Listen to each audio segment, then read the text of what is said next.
სახელმწიფო უსაფრთხოების სამსახურის სახელმწიფო უსაფრთხოების დეპარტამენტმა საქართველოს სახელმწიფო ინტერესების საზიანოდ უცხო ქვეყნიდან მართულ და საქართველოდან მხარდაჭერილ დისკრედიტაციულ საინფორმაციო კამპანიასთან დაკავშირებით საბოტაჟის მუხლით გამოძიება დაიწყო.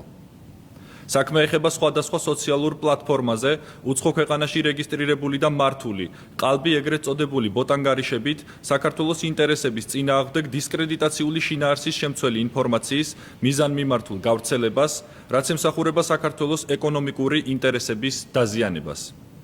კამპანიის მიზანია დეზინფორმაციის გავრცელებით შეიქმნას ყალბი აღქმა იმასთან დაკავშირებით, რომ საქართველოში რუსეთის ფედერაციიდან ჩამოსული ტურისტებისთვის არასასურველი გარემოა შექმნილი. ამ ეტაპზე ცნობილია, რომ სოციალურ პლატფორმა X-ზე რეგისტრირებულ რამდენიმე ყალბ-ანგარიშზე სხვადასხვა საკითხზე ხდებოდა დეზინფორმაციის განთავსება, კერძოდ საუბარი იყო, რომ თითქოს საქართველოს მოქალაქეები რუსეთის ფედერაციიდან ჩამოსულ ტურისტებს ტყეში მარტო ტოვებდნენ, ანდა მათ მიერ შეკვეთილ საკვებს ქართულ რესტორნებში მიზანმიმართულად განგებ-აბინძურებდნენ და ასე შემდეგ. მსგავსი შინაარსის ყალბი ინფორმაცია მოგვიანებით დროის კონკრეტული ინტერვალით კოორდინირებულად ვრცელდებოდა უცხო ქვეყანაში რეგისტრირებული ერთ-ერთი ონლაინ მედია საშუალების მიერ, რომელსაც მრავალმილიონიანი აუდიტორია ჰყავს.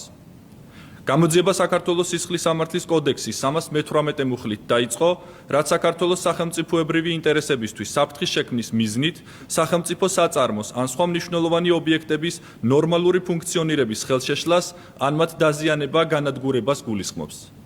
დანაშაული 4 წლამდე ვადით თავისუფლების აღკვეთას ითვალისწინებს. გამოძიების ფარგლებში მიმდინარეობს კანონით გათვალისწინებული ოპერატიული და სამძებრო ღონისძიებები, რათა დადგინდეს დეზინფორმაციული კამპანიის ორგანიზატორები, მონაწილეები, დაფინანსების შესაძლო წყაროები, ინფორმაციის გავრცელების მექანიზმები და მათი მიზნები. სახელმწიფო უსაფრთხოების სამსახური აგრძელებს მუშაობას მსგავსი დეზინფორმაციული კამპანიების დროული გამოვლენისა და მათგან მომდინარე საფრთხეების პრევენციის მიზნით. გარეთ თუ შიდა ძალებისგან მართულ ნებისმიერ ქმედებას, რომელიც მიზნად ისახავს საქართველოს ეროვნული ინტერესების ხელყოფას, სახელმწიფო ინსტიტუტების დესტაბილიზაციას, კონსტიტუციური წესრიგის დარღვევას ან ეროვნული უსაფრთხოებისათვის ზიანის მიყენებას, შესაბამისი სამართლებრივი რეაგირება მოჰყვება.